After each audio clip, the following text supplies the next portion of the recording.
সুপ্রিয় দর্শক মণ্ডলী, আজ 24শে জানুয়ারি শুক্রবার 2025 10ই মাঘ। আমি মামুন চৌধুরী পত্রিকার প্রধান প্রধান শিরোনাম নিয়ে আছি আপনাদের সাথে। সর্বপ্রথম ইত্তেফাক মেইন হেডিং করছে, নিরপেক্ষ ভূমিকা পালন করতে পারছে না সরকার, মির্জা ফখরুল। এরপর আছে প্রথম আলোর মেইন হেডিং, চালের দাম চড়া, কিছুটা কমেছে আলু ও মুরগির। নেক্সট যুগান্তর মেইন হেডিং করছে, নৈশ ভোটের দায়িত্ব পালন করা ডিসিএসপিদের বেশিরভাগ এখনো বহাল তবিয়াতে। এরপর ভোরের কাগজের মেইন হেডিং, নেই সূর্যের দেখা, তীব্র শীতে কাঁপছে দিনাজপুর। এরপর আছে জনকণ্ঠের মেইন হেডিং, প্রধান উপদেষ্টা ডক্টর মোহাম্মদ ইউনূস স্বল্পমেয়াদী না দীর্ঘমেয়াদী। নেক্সট ইনক্লাবের হেডিং, মহাসড়কের বেহাল দশা। এরপর আছে আমাদের সময়ের মেইন হেডিং, বিভিন্ন ইস্যুতে বিএনপির সাথে সন্দেহ ও টানাপোড়েন। নেক্সট সমকালের মেইন হেডিং, এক মাসে কেজিতে বেড়েছে 2 থেকে 10 টাকা, বাগে আসছে না চালের বাজার, চড়া মুরগিও। এরপর জাইদিনের মেইন হেডিং, নিরপেক্ষ সরকারের নামে আরেকটি 1/11 চাইলেন ফখরুল, দাবি নাহিদের। এরপর মানবজমিনের মেইন হেডিং, রয়টার্সকে ডক্টর ইউনূস, হাসিনার উচ্চ প্রবৃদ্ধির বয়ান পুরোটাই ভুয়া। Next Kaler Kantho main heading, বিনিয়োগ ও রাজস্বে ব্যাপক ধস, বিদেশি বিনিয়োগ কমেছে 71%। এরপর বিবিসি বাংলার মেইন হেডিং, ভারতের জন্য ট্রাম্প 2.0, কতটা আশা কতটা আশঙ্কার।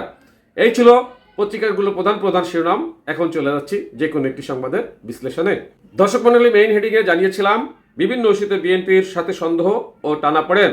গত কয়েক মাসে বাংলাদেশ জাতীয়তাবাদী দল বিএনপির সাথে অন্তর্বর্তী সরকার ও বৈষম্য বিরোধীদের বিভিন্ন ইস্যুতে টানাপোড়েন দেখা গেলেও নির্বাচন, সরকার ও রাজনৈতিক দল গঠন প্রসঙ্গে রীতিমতো মুখোমুখি অবস্থানে দুপক্ষ।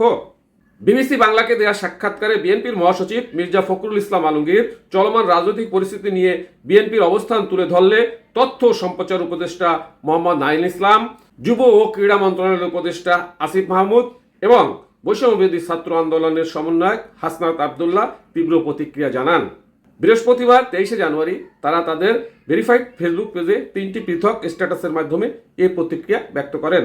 বিএনপির সাথে বৈষম্য বিরোধীদের সন্দেহ ও টানাপোড়েনের বিষয়টি প্রথম স্পষ্টভাবে প্রকাশ পায় রাষ্ট্রপতি অপসারণ ইস্যুতে। বিএনপির আপত্তির কারণে বৈষম্য বিরোধীদের দাবি মুখেও রাষ্ট্রপতির অপসারণ করা যায়নি বলে অভিযোগ করেন ছাত্র আন্দোলনের নেতারা। দ্বিতীয়ত, আওয়ামী লীগকে নিষিদ্ধ না করা ইস্যুতেও টানাপোড়েন প্রকাশ পায়।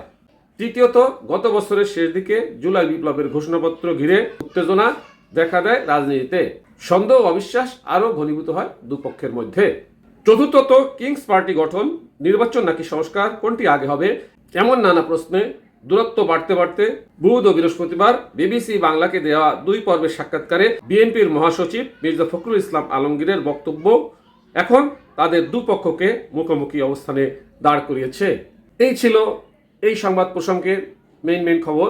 সাথে থাকার জন্য ধন্যবাদ। আসসালামু আলাইকুম।